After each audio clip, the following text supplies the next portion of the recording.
सत्य परेशान हो सकता है लेकिन पराजित नहीं हो सकता. सत्याचाच शेवटी विजय होतो. त्यामुळे आज अरविंदजींना जी बेल मिळाली याबद्दल आम्ही खूप आनंदी आहोत, समाधानी आहोत. खूप अन्याय त्या कुटुंबावर आणि असंख्य विरोधी पक्षाच्या कुटुंबांवर झालेला आहे, पण लढेंगे और जीतेंगे. काँग्रेस विधानसभा डोळ्यासमोर ठेवून 3 पातळीवर म्हणजे राज्य पातळीवर, जिल्हा पातळीवर आणि तालुका पातळीवर या ठिकाणी प्रस्ताव सादर करते डोळ्यासमोर ठेवून. सगळेच करतायत, आम्ही आघाडी म्हणून करतोय. काँग्रेसनं वेगळा काही नाही, अजिबात नाही. आमचं सगळ्यांचे एकत्र काम चाललेलं आहे. राष्ट्रवादीचे 25 आमदार ठरलेले आहेत. अजित पवार स्वतः निवडणूक लढवणार आहेत. त्यांच्या पक्षाचा अंतर्गत प्रश्न आहे. बारामतीत ते स्वतः उभारणार आहे तो त्यांच्या अंतर्गत प्रश्न ना. कोणी लढायचं बारामतीतून, ही लोकशाही आहे. प्रत्येक जण ठरवेल कोणी कुठून लढायचं. जिल्ह्यामध्ये इन्कमिंग म्हणजे राज्यामध्ये राष्ट्रवादीमध्ये प्रचंड इन्कमिंग सुरू आहे. जिल्ह्यातील एक मोठे नेते राष्ट्रवादीच्या मोठ्या नेत्यांना भेटले, त्याबद्दल रामकृष्ण हरी. घेणार महायुतीमध्ये आता विरोधकच अजित पवार म्हणून निर्माण झालेले आहेत, त्यांच्यावरच टीका. आणि तुम्हाला खरं सांगू म्हणजे मी कुणाबद्दल वैयक्तिक बोलत नाही, त्याच्यामुळे बाईट दाखवताना पुरी दाखवा. माझी ही कुणावर वैयक्तिक काही टीका टिप्पणी नाही आहे, पण गेले 18 वर्ष मी बारामती लोकसभा मतदारसंघाच्या आशीर्वादाने खासदारकीची जबाबदारी लोकांनी मला दिली आहे. आणि खूप वर्ष फार जवळून, तेव्हा ते एनडीए होतं, त्याच्यानंतर मोदी सरकार झालं, आता परत एनडीए सरकार आलंय. मित्र पक्षांशी ते कसे वागतात हे फार जवळून मी पाहिले. मग पंजाब असू दे, उत्तर प्रदेशमध्ये असू दे, काश्मीरमध्ये असू दे, मी खूप ओरिसामध्ये असू दे, फार जवळून मी ते सगळं पाहिलेलं आहे. त्याच्यामुळे ते सत्तेमधले जो तो मोठा पक्ष आहे तो काहीही मित्र पक्षांशी करू शकतो, हे मी खूप जवळून पाहिलेलं आहे. आरक्षणाचा मुद्दा अजूनही राज्यामध्ये चर्चेत आहे. महाविकास आघाडीच्या जाहीरनाम्यामध्ये आरक्षणाचा समावेश कसा पद्धतीने असेल? मी अनेक वेळा, हा फक्त या इलेक्शनसाठी सीमित नाही, पण गेले 10 वर्ष सातत्याने मी स्वतः लोकसभेमध्ये मराठा, धनगर, लिंगायत, मुस्लिम आणि भटक्या विमुक्त समाजाच्या जे आरक्षणाची मागणी आहे त्याच्यासाठी मी वारंवार बोललेले आहे. या देशामध्ये सगळ्यात जास्त आरक्षणाची मागणी ही कोणी केली असेल तर आदरणीय पवार साहेबांच्या राष्ट्रवादी काँग्रेस पक्षाने केलेली आहे. आणि सातत्याने मी केंद्र सरकारला विनंती करत आले की देशामध्ये अनेक राज्य आहेत, अनेक घटक आहेत ज्यांना आरक्षण पाहिजे. एक कॉम्प्रिहेन्सिव्ह बिल आणा. त्या कॉम्प्रिहेन्सिव्ह बिलच्या माध्यमातून 3, 4, 5 दिवस चर्चा करू, सगळ्यांचं एकमत करू आणि सगळे एकत्र मिळून आपण हा प्रश्न सोडू.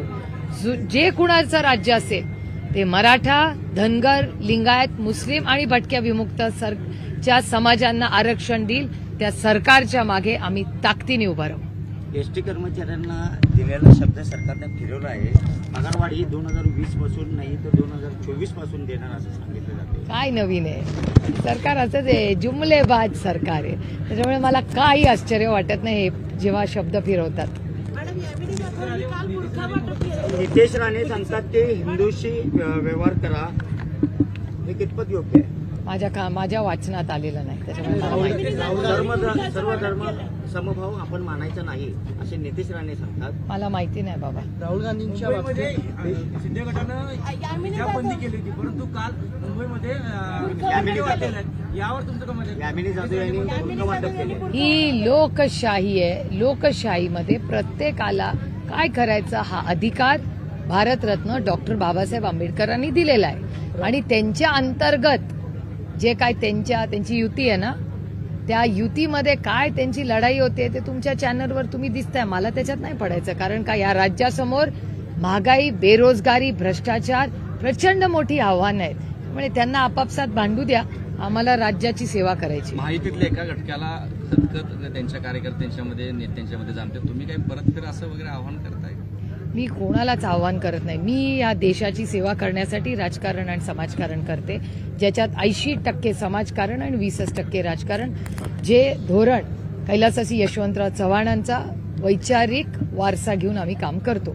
त्याच्यामुळे कोणी काय करायचा हा त्याचा वैयक्तिक प्रश्न असेल. भाग्यश्री आत्राम यांनी राष्ट्रवादीत प्रवेश केल्यानंतर त्यांच्या वडिलांनी, बाबा आत्राम यांनी सांगितलं की स्वतःचा वडील सोडून त्यांनी नवीन वडील शोधला आहे. हे किती दुर्दैवी आहे. मी आयुष्यात एका वडिलांनी लेकीला नदीत फेकून देईन अशी भाषा सुसंस्कृत महाराष्ट्रात कधीच ऐकलेली नाही. त्याच्यामुळे हे धक्कादायक स्टेटमेंट वडिलांचं होतं. म्हणून एक बहीण म्हणून आमची नैतिक जबाबदारी नाही आमच्या बहिणीसाठी जावं. एखादा वडील, ही स्त्री भ्रूण हत्या जशी होते ना तशीच ही लेकीची हत्या होती. आणि हे हत्या करणारे वडील हे दुर्दैवी आहे. हे महाराष्ट्रामध्ये धक्कादायक आहे. एक वडील म्हणतात की लेकीला मी नदीमध्ये फेकून देईन. ही भाषा सुसंस्कृत महाराष्ट्रात एका वडिलांना शोभते? कुठल्या वडिलांना, कुठल्या नात्यात शोभते हो? हे खूप धक्कादायक होतं. आणि ती बिचारी, तिला किती धक्का बसला असेल ह्याचा विचार करा ना तुम्ही.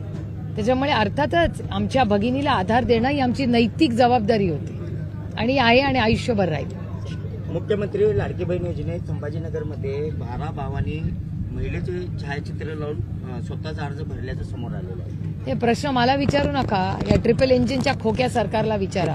तंत्रज्ञानाचा वापर करताना अशा गोष्टी सारखंच यांच्या त्या योजनेमध्ये सारख्या चुका कशा निघतात हो? मग यांनी काय केलंय? यांनी डेटा जो कलेक्ट केला तो कसा केला? एवढं तंत्रज्ञान या जगामध्ये आहे, एवढं पण करता येत नाही. इथे ना महिलांना सुरक्षित ठेवू शकतायत, तिथे हिट अँड रनच्या केसेस रोज होत आहेत. ड्रग्ज तर या राज्यात वाढलेलेच आहेत. म्हणजे कोणी आता आमच्याकडे तर कोयता गँग, ती तर पुण्यात सगळीकडे फिरत असते. मग ह्या राज्यामध्ये सुरक्षितता राहिली आहे का नाही? नीटचे पेपर लीक होतात. मग ह्या चाललंय का? अन्नाधुंदी कारभार चाललाय या देशामध्ये. कारण का ह्यांना घरं आणि पक्ष, इन्कम टॅक्स, सीबीआय, ईडी म्हणजे आईस, हे सोडून यांना वेळ कुठे दुसरं काय करायला किंवा मायबाप जनतेची सेवा करायला.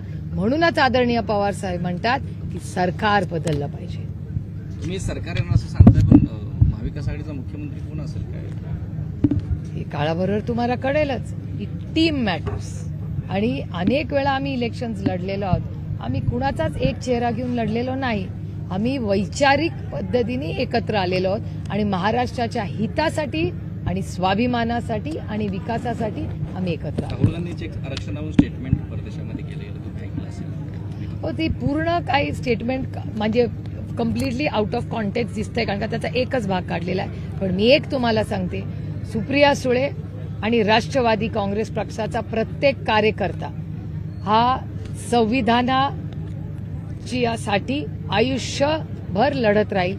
आणि या देशाचं संविधान बदलायचा प्रयत्न जो भारतीय जनता पक्षाने करण्याचा प्रयत्न केला त्याच्यासाठी पूर्ण ताकदीने श्वासात श्वास असेल, शेवटच्या रक्ताच्या थेंबापर्यंत आम्ही लढत राहू. आणि या देशाचं संविधान आम्ही कुणालाही बदलू देणार नाही. धन्यवाद. नवनवीन बातम्या बघण्यासाठी आमच्या चॅनलला सबस्क्राईब करायला विसरू नका.